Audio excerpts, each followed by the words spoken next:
Hello, this is Mark Millar, author of the book Global Supply Chain Ecosystems. I am pleased to be able to share with you my thoughts and insights about the COVID-19 impact on global supply chains.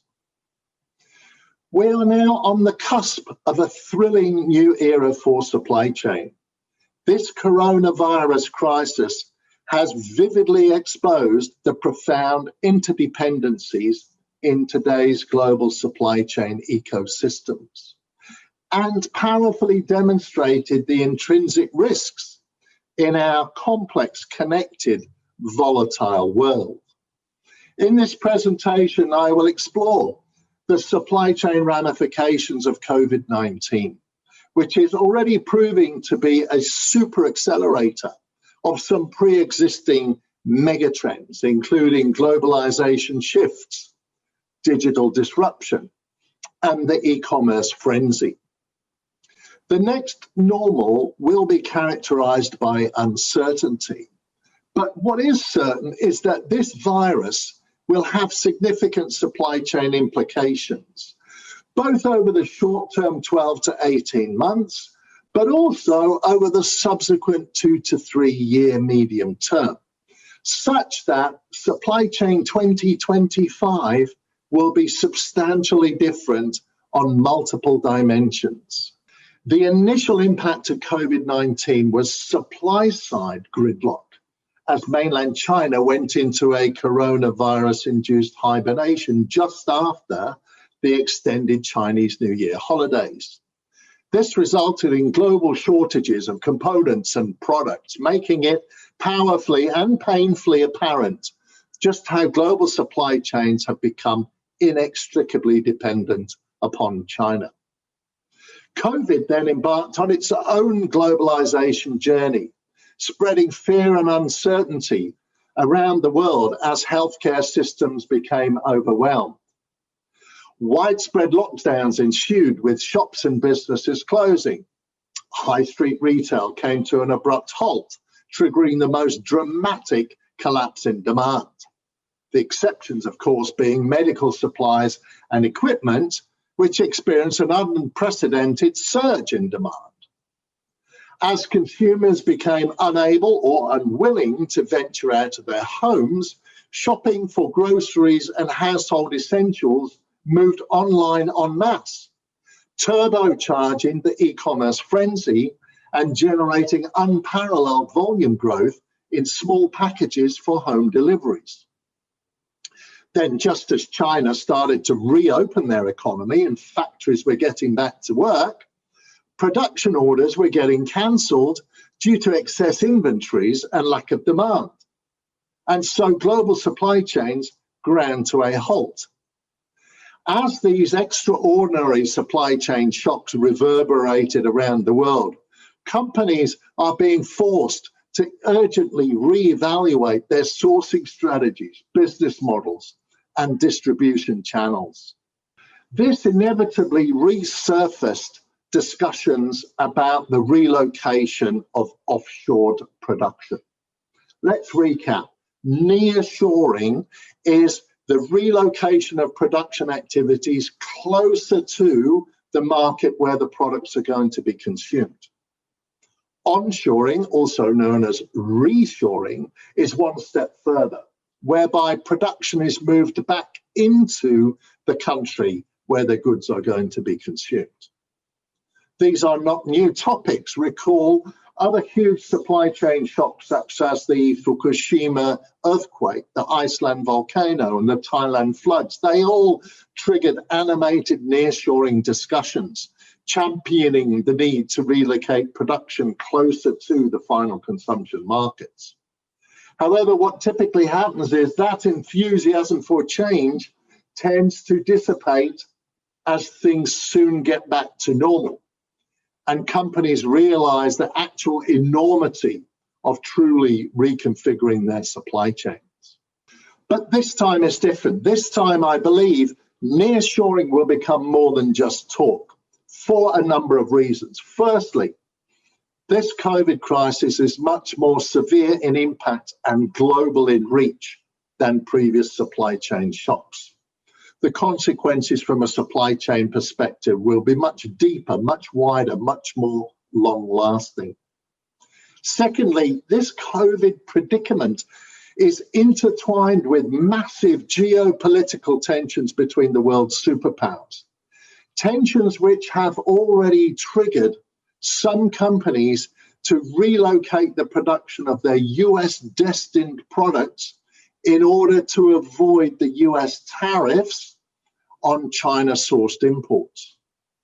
And thirdly, with the continuing growth in emerging markets and the increase in intra-regional trade, globalization had already become somewhat stalled. And so with the increasing polarization between East and West, coupled with lingering frustrations about differences in business practices, I believe it's inevitable there will be some decoupling, resulting in changes to global trade flows. And so COVID becomes the catalyst that actually stimulates companies into taking real action on reshoring and nearshoring initiatives, which will reduce dependencies and diversify risks, but will obviously result in shorter supply chains. However, relocating your supply chain is much easier said than done. This is not for the faint-hearted. Today's supply chains have been built up and fine-tuned and developed over a number of years, if not decades. They cannot just be readily untangled, packed up and moved elsewhere. This is a serious undertaking, whether nearshoring or reshoring. It's a project that's likely to be measured in years, not weeks or months. And whilst COVID is a catalyst for companies to take action, COVID-related restrictions will inhibit the process of reconfiguring the supply chain by nature of travel, related limitations, and of course the restriction on in-person exchanges. Accelerating the process, on the other hand, will be government incentives.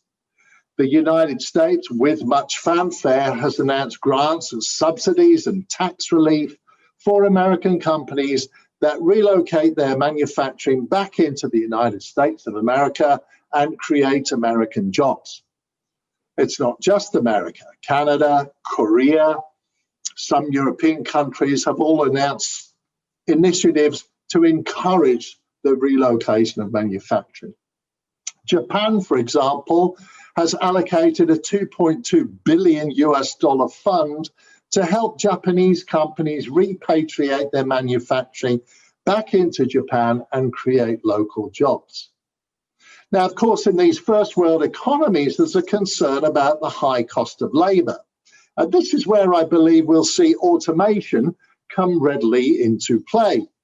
Robotics and automation are substantially lower cost now than they were 20 or 30 years ago when we started the offshoring globalization journey. And readily available, economically viable automation solutions will ease the process of reshoring manufacturing back into developed market economies. Now, for nearshoring, the key beneficiaries need to obviously be in close proximity to the final consumption market and have lower cost platforms. So the key contenders for the United States market, for example, would be Mexico as the leading contender, leveraging the North American Free Trade Agreement as well.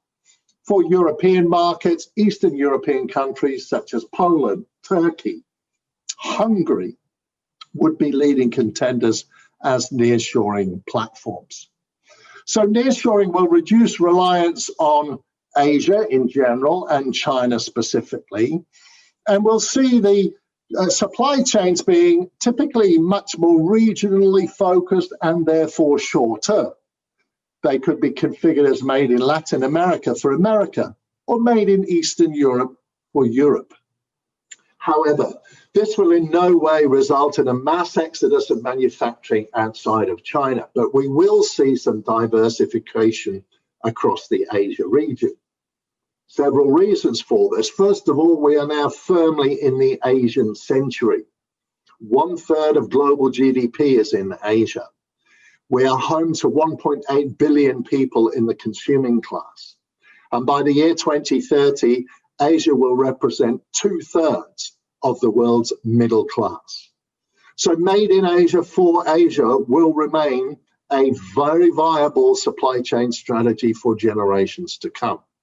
And this will enable companies to capitalize on the huge potential across Asia's emerging economies. At the same time, more and more companies will also be diligently exploring their China Plus options, looking for additional locations around Asia for sourcing and production of products and components where there is abundant labor that is lower cost than the China labor has become. Different sectors will have a different mobility, if you like. Garments, footwear, sports goods, furniture, their supply chains are relatively mobile or movable, certainly compared to much more complex products and supply chains like high-tech electronics, household goods, and automobiles. So the leading contenders around the Asia region, they vary by industry segment. But Vietnam, Indonesia, India, Bangladesh, Cambodia, these are all contenders for post-pandemic divergence of production activities that can leverage their low-cost labor markets. However, none of these alternatives can match the huge extent of China's resources. China remains the clear leader in both scale and scope, leveraging its massive infrastructure investments over the last 20 years and its huge workforce. And for that very reason, many supply chains will remain in China, or at least remain China-centric. And that includes all the multinational companies who are selling into China's enormous domestic market, whether they are targeting the consumer or the industrial segments. Such companies will retain within China all their manufacturing, sourcing, and assembly activities for goods destined for sale in the domestic China market in the supply chain strategy that is now known as in China for China. So in summary, the consequences of COVID-19 will result in a step change for global trade as we know it, spelling the end of 30 years of globalization. Post-pandemic, the next normal will see some radical reconfiguration of global supply chains, adopting a much more regional and localized approach. Evolving through to year 2025, we can expect to see widespread deployment of shorter supply chains that increase control, increase responsiveness, and increase resilience, whilst also reducing lead times, reducing transport costs, and reducing emissions, and helping to mitigate risk. And so in times of such great uncertainty, it is best to be prepared. Companies should be planning for the worst, hoping for the best, and always expect the unexpected.